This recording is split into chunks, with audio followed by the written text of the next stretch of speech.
Então, irmãos, nós vamos abrir a Bíblia em Atos 15, 30 a 35. É um texto curtinho e é, por assim dizer, o desfecho do Concílio de Jerusalém. O que aconteceu depois da reunião que ocorreu em Jerusalém para tratar da questão levantada pelos judaizantes, que acreditavam que para ser cristão era necessário ser circuncidado, guardar toda a lei, e então sim a pessoa poderia ser cristã e justificada e perdoada, ir para o céu. Era a salvação por meio da fé em Jesus, mais a sujeição aos ritos judaicos. Então, o Concílio de Jerusalém, nós estudamos todo o concílio, chegamos até o versículo 29, nós lemos tudo e estudamos tudo, versículo por versículo, e agora então tem aqui o desfecho desse concílio, os resultados aqui o cenário nos versículos 30 a 35, o cenário sai de Jerusalém, muda. E vai então as lentes de Lucas na sua câmera filmando a história, por assim dizer, a sua câmera é direcionada agora para Antioquia. Então sai de Jerusalém, onde ficamos bastante tempo estudando o concílio, a reunião, as decisões daqueles homens e da igreja, e agora nos deslocamos para Antioquia e vamos então ver esse texto. Eu vou ler o texto e depois então eu farei as divisões. Mas é muito importante que os irmãos não percam de vista o ambiente textual, contextual em que tudo aqui acontece. Estamos diante de um dos momentos mais importantes da história do Novo Testamento. É o momento em que a igreja diz: não, nós não cremos que a salvação é pela fé associada a alguma outra coisa. Nós não cremos nisso. Eles dizem: olha, nem nós, nem nossos pais puderam guardar a lei. E nós não podemos colocar sobre os ombros dos gentios convertidos, nós não podemos colocar sobre eles um fardo que nem nós e nem nossos pais puderam carregar. Então a salvação, nós cremos que a salvação é somente pela fé em Jesus Cristo, só, é isso. Essa mensagem foi revolucionária até para os crentes de Jerusalém, porque os crentes de Jerusalém eram zelosos da lei. Se os irmãos observarem o capítulo 21 de Atos, e nós chegaremos lá, dentro, sabe-se lá de quanto tempo, chegaremos no capítulo 21, mas no capítulo 21 nós temos o testemunho dado pelos líderes de Jerusalém, pelos pastores de Jerusalém, conversando com o apóstolo Paulo, que chegou lá para trazer uma oferta, dizendo o seguinte: olha, os nossos irmãos aqui são todos zelosos da lei. Ou seja, a igreja de Jerusalém preservou seus traços culturais, mas mesmo valorizando os seus traços culturais, nos quais foram criados, sem atribuir a isso nenhum valor salvífico, como aprendemos em Atos 15, mesmo assim eles disseram: nós valorizamos isso, fomos criados nisso, não reconhecemos valor salvífico nisso, e achamos isso importante para nós, é algo da nossa cultura, nós vamos observar isso, mas nós não vamos impor isso aos gentios. Então foi um passo muito maduro. Aqueles homens eram apegados à cultura judaica, eles eram judeus, nasceram debaixo da lei, tinham costumes, os mais diversos, que eram próprios do judaísmo, é claro. Mas eles disseram: nós não vamos judaizar os gentios que se convertem, não. Nós vamos sim observar essas coisas, são nossos costumes, não reconhecemos que isso salva de jeito nenhum, mas vamos continuar guardando essas coisas por questões culturais, nossos costumes são esses, mas não vamos impor essas coisas aos gentios. Queridos, isso foi de uma maturidade ímpar. É maravilhoso ver isso, um passo importantíssimo na história da igreja do Novo Testamento, que nos atinge. Se as decisões daqueles homens tivessem sido diferentes, talvez houvesse um rompimento dentro da igreja, já logo no começo. A igreja de Antioquia diria, não, nós não vamos aceitar isso. E haveria então dois cristianismos estranhos. E a igreja se enfraqueceria e talvez até desaparecesse. Haveria um cristianismo não sujeito às decisões apostólicas e haveria um cristianismo judaizado. Ou seja, ele iria morrer. Sem as decisões apostólicas, sem a autoridade apostólica, ele morreria. E sem o ensino de salvação pela fé somente, ele também morreria. Seria mais uma seita que envolveria a salvação pelas obras. Então, isso nos afetaria. Isso nos afetaria profundamente. Talvez o cristianismo não se desenvolvesse, não chegasse até nós. Ou, se ele se desenvolvesse, no formato judaico, nós hoje estaríamos todos aqui tendo que observar rituais antigos da lei mosaica. E se ele se desenvolvesse no formato que dizia não à decisão apostólica, nós teríamos uma igreja que seguiria suas próprias intuições, sem nenhuma autoridade apostólica para obedecer. Então, queridos, seria um caos. Mas pela graça de Deus houve a compreensão correta dos apóstolos, dos líderes ali, e mostraram não. A salvação é pela fé somente, e os gentios têm que saber isso, e é isso que temos que pregar. Vamos ver então o efeito disso nos versículos 30 a 35. Veja o que diz. Os que foram enviados desceram logo para Antioquia e, tendo reunido a comunidade, entregaram a epístola. Quando a leram, sobremaneira se alegraram pelo conforto recebido. Judas e Silas, que eram também profetas, consolaram os irmãos com muitos conselhos e os fortaleceram. Tendo-se demorado ali por algum tempo, os irmãos os deixaram voltar em paz aos que os enviaram. Mas pareceu bem a Silas permanecer ali. Paulo e Barnabé demoraram-se em Antioquia, ensinando e pregando, com muitos outros, a palavra do Senhor. Queridos, vamos dividir em três partes. Quem está ali? Quem está? Ok. Estou reconhecendo. Está escuro aí. Ok. Reconhecendo. Então, é assim. Nós vamos ver, então, o nome das partes que vamos passar aqui é os efeitos do trabalho da comitiva de Jerusalém. A comitiva tinha quantos homens? Os irmãos se lembram quantos homens? 4. Os nomes deles. Paulo, Barnabé, Judas e Silas. Os irmãos estão guardando bem na memória. Essa era a comitiva. Qual foi o resultado, os efeitos do trabalho da comitiva? Então vamos colocar aqui no quadro os efeitos do trabalho da comitiva de Jerusalém. Pegou aí Gimel. Pegou, ok. Aqui, não, tira o número 1. Tira o número 1. Agora vai começar o número 1. Os efeitos são 3. Tira o número 30, tira tudo isso aí. Tira 30 e tira 1. Tira 1 também. Vamos ver, são 3 efeitos. O primeiro efeito, a restauração da alegria. É muito importante isso para a eclesiologia. Temos uma lição importante na área de eclesiologia aqui. Então, ok? A restauração da alegria é número 1 mesmo.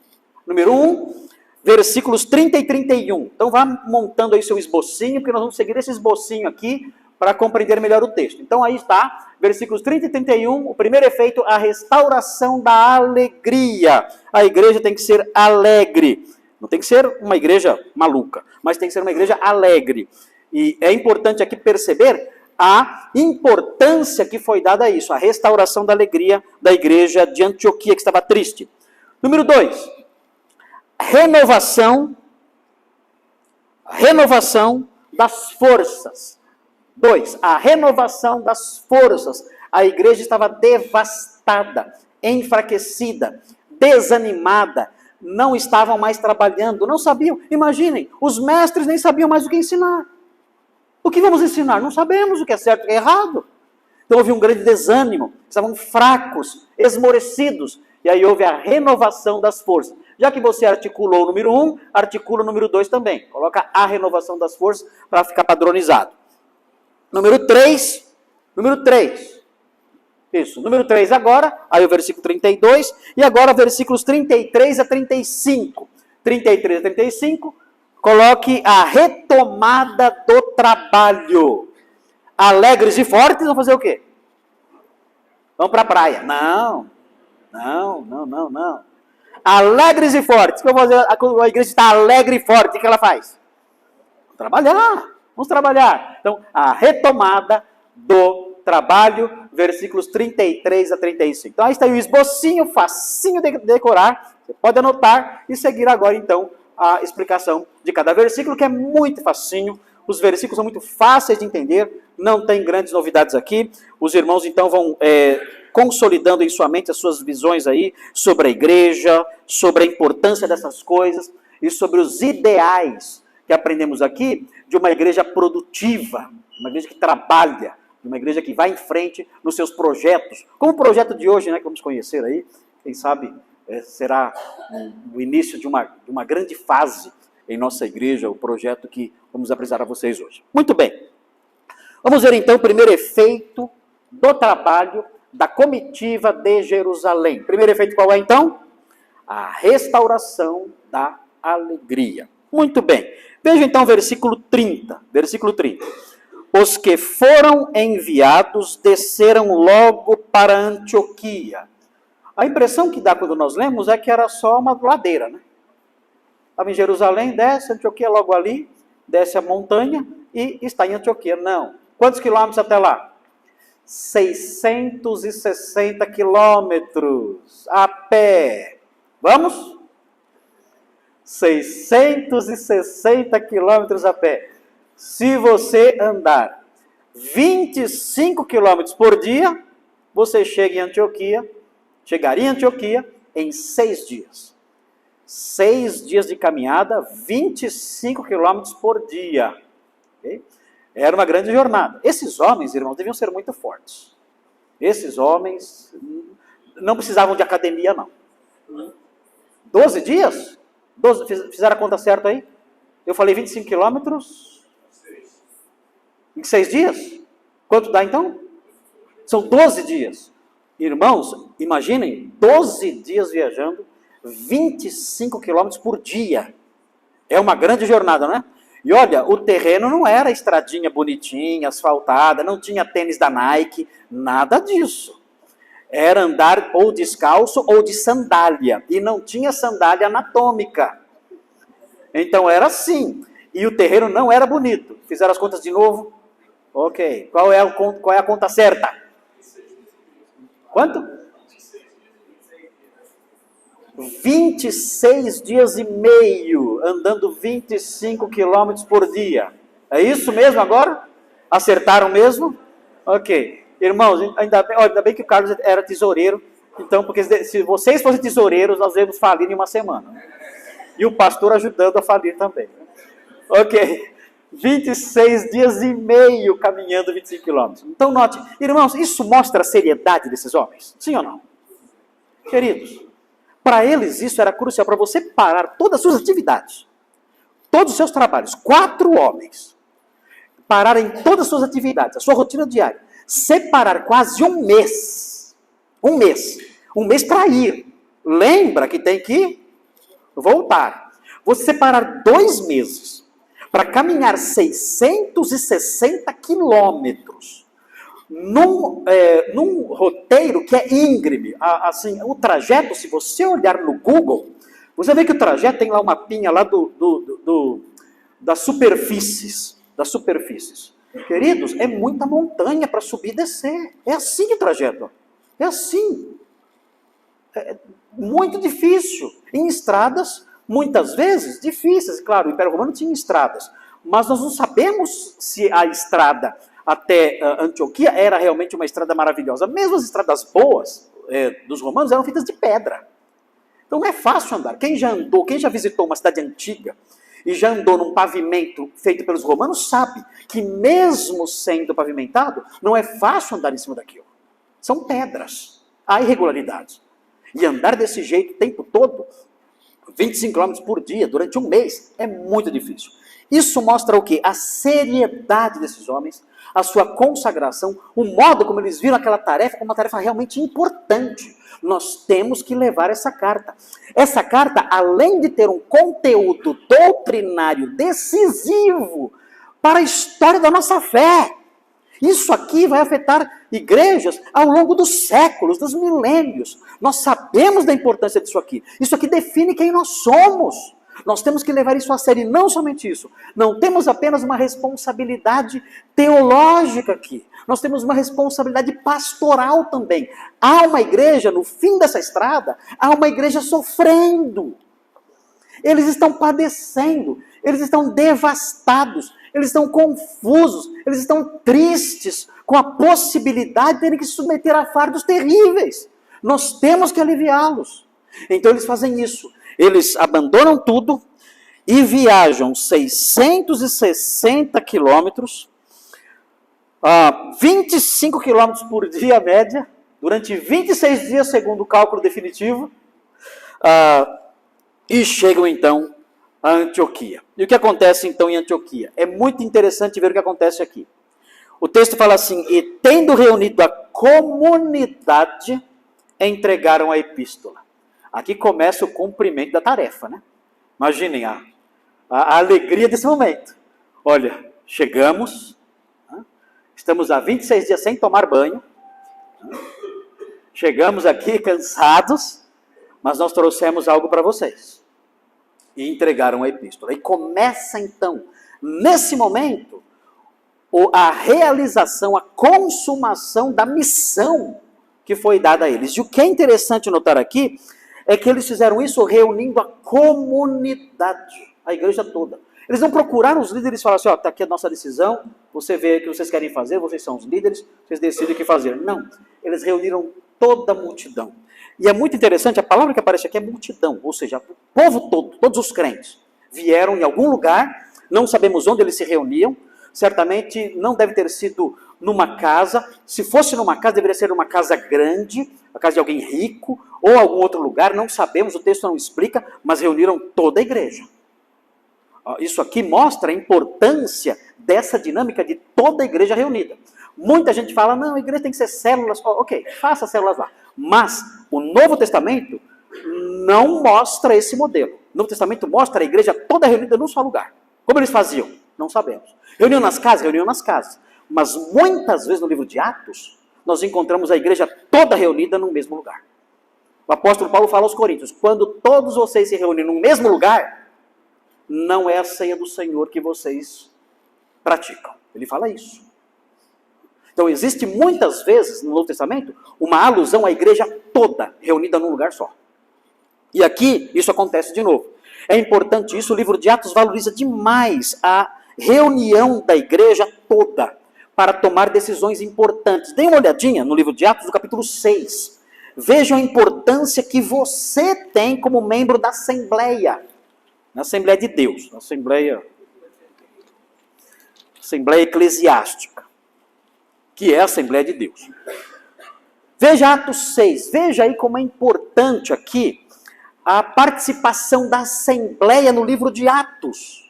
Veja o que diz aqui, Atos 6, de 1 a 5, fala assim: ora, naqueles dias, multiplicando-se o número dos discípulos, houve murmuração dos helenistas contra os hebreus, porque as viúvas deles estavam sendo esquecidas na distribuição diária. Judeus de fala grega brigaram com os judeus de origem judaica, de fala hebraica, porque eles estavam entendendo que as viúvas deles, dos judeus helenistas, não estavam recebendo auxílio social. 2. Então os 12 convocaram a comunidade dos discípulos.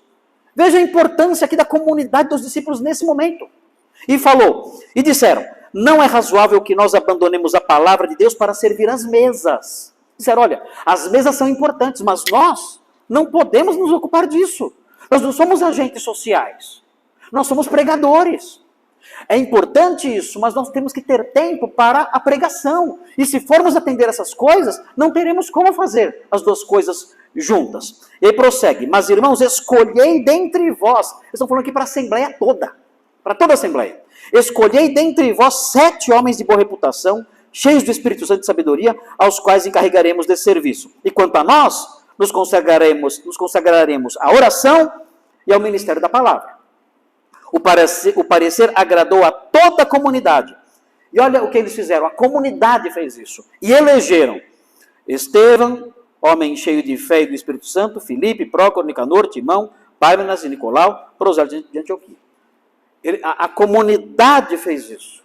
Então, a importância da comunidade toda na vida da igreja é crucial aqui. Eles criaram aqui uma nova instituição na igreja, que nós chamamos de diaconato. Essa instituição que a comunidade criou, não foram os apóstolos sugeriram isso, e a comunidade então criou esse grupo.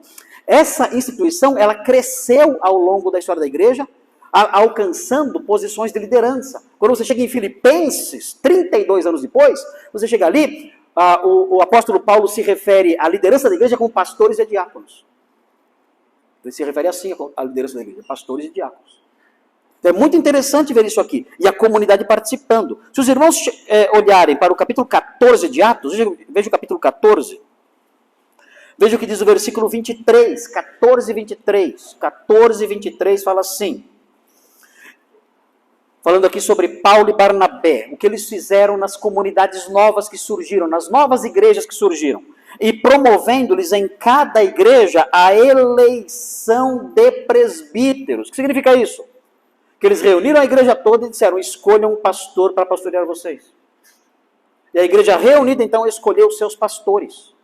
Não foram os líderes, não foi Paulo e Barnabé que escolheram os pastores, não. A igreja promoveu a eleição de pastores. E esses pastores, então, passaram a liderar essas igrejas. Vejam ainda no capítulo 14, vejam o versículo 27. Diz assim, ali chegados, quando eles terminaram a primeira viagem missionária, eles saíram para viajar pela Galácia toda e por Chipre também, pregando o evangelho, e voltaram para Antioquia, que era a igreja que os havia enviado. Veja o que eles fazem. Ali chegados, reunida a igreja, relataram quantas coisas fizera Deus com eles e como abriu aos gentios a porta da fé. Reuniram a igreja inteira e disseram, olha, o que aconteceu conosco foi isto, isto e isto.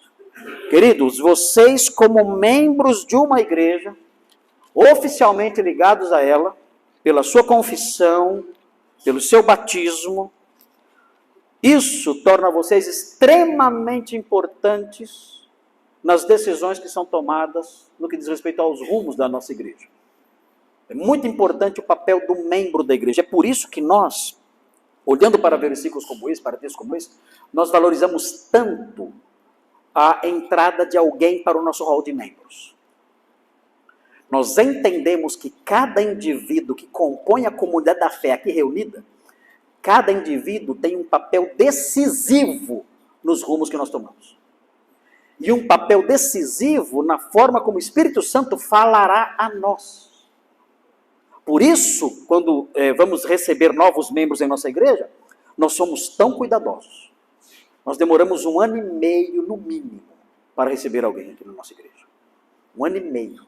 Quando eu falo isso para os pastores aí por aí fora, eles falam, mas pastor, 1 ano e meio? Eu falo, tem uns que são 3 anos.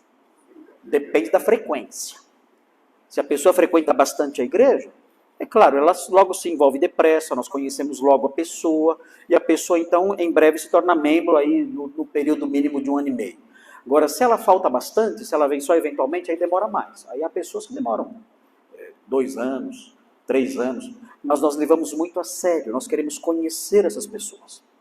Nós queremos saber se elas nasceram de novo mesmo, como foi a conversão delas. Mas nós queremos saber como é o testemunho delas, porque o testemunho delas mostra se elas realmente nasceram de novo. Nós queremos conhecer a postura delas, se elas são pessoas que são dadas à harmonia, ou se são pessoas que são dadas a divisões, a problemas, a intrigas, a brigas, porque nós sabemos que isso entristece a igreja, isso tira a igreja do seu trabalho, isso enfraquece a igreja. Então queremos conhecer essas pessoas, saber qual é a postura delas, qual é o seu histórico de vida cristã, como elas se converteram, qual é o testemunho delas, e então sim, sabendo disso, então nós fazemos com que essas pessoas entrem para um processo tripartido de recepção. Primeiro, elas são entrevistadas por mim, depois são entrevistadas pela liderança toda e depois são entrevistadas pela igreja inteira. E se passarem nas 3 entrevistas, então elas pagam uma taxa, não paga taxa. Então elas são aceitas por meio de votação. E aí entram para o nosso hall de membros. É assim que funciona. Pastor, é mais fácil entrar em medicina na USP do que entrar na sua igreja. Por que isso? Primeiro, porque eu estou aqui há bastante tempo, e eu sei o dano que um falso crente faz no meio do rebanho. Eu sei. Muitos irmãos aqui não têm ideia. Eu sei porque eu vi com esses olhos que a terra de comer. Eu amarguei o sofrimento de ter que lidar com incrédulos que eram membros da igreja. Os irmãos não têm ideia. Os irmãos não têm ideia. É melhor ter Satanás no banco do que um homem desse. Porque Satanás finge. É dissimulado. Essas pessoas não. A maldade, o desejo de destruir tudo é de assustar. Eu sei, eu vi. A vergonha que eles trazem para o evangelho. Os problemas que trazem para a igreja. As divisões, irmãos, a sujeira é algo aterrador. E dominam tudo. Dominam tudo. Então eu sei como é. Eu vi, eu tive que lidar com isso. Eu tenho cicatrizes até hoje por ter lidado com essa gente. Eu sei o preço que é receber alguém assim na igreja. E 2, a Bíblia mostra, como estamos vendo aqui, que essas pessoas, os membros de uma igreja, são decisivos no que diz respeito à paz da igreja e à sua produção. O Espírito Santo fala por meio da assembleia reunida. Por isso temos que ser muito zelosos quando recebemos alguém como membros da nossa igreja. E o versículo 30 mostra a importância disso, da comunidade. Os membros daquela comitiva reuniram a igreja, mostrando o apreço que tinham por ela, e entregaram então à igreja toda a carta. Ok, acabou. Eu pensei que ia acabar tudo. Bom, na semana que vem, eu espero com isso ter encorajado os irmãos no que diz respeito ao seu papel como membros aqui, mas na semana que vem nós vamos ver, no versículo 31, o texto fala assim: quando a leram, sobremaneira se alegraram.